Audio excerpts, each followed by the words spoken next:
Setelah sempat turun beberapa hari, kini harga cabai kembali merangkak naik menjadi Rp110.000 per kilogram.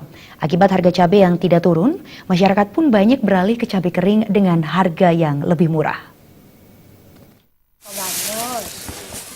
Harga cabai kecil sebelumnya sempat turun yakni Rp80.000 hingga Rp85.000 per kilogram, tergantung kualitas cabai.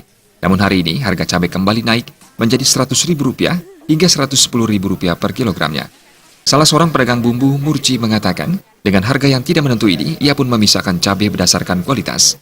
Akibat harga cabai yang kembali naik, kebanyakan masyarakat kini membeli cabai kecil hijau, namun dicampur dengan cabai keriting agar warnanya tetap merah. Yang merah itu 110.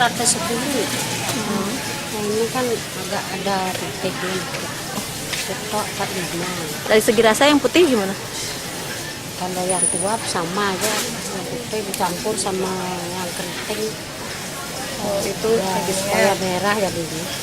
Kalau keritingnya 50. Sementara itu pedagang lainnya, Wandri, menyatakan akibat harga cabai yang terus melambung tinggi, permintaan cabai kering yang telah di-oven kini justru meningkat. Pasalnya, selain harganya yang lebih murah, dari segi rasa juga tidak berbeda.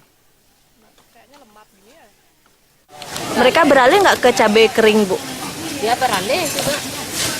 Berarti permintaan cabai kering sangat meningkat nih. Untuk cabai kering berapa, Bu?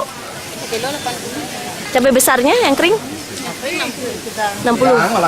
Berarti menjadi alternatif, Bung, ya? Kalau untuk masak tetap aja rasanya, Bu, nggak ada perubahan.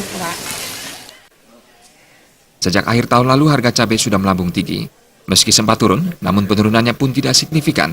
Mereka berharap harga cabai dapat kembali normal. Jenny Ariantini, Bali TV.